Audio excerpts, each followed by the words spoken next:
झाल्यानंतर पावणीला सुरुवात करण्यात येणार आहे तेव्हा सर्व ग्रामस्थांनी सुद्धा याची नोंद घ्या.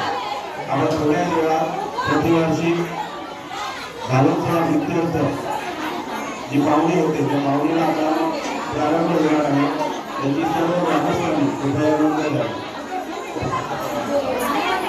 Subscribe Prudent Social Media channel and press bell icon for latest notifications.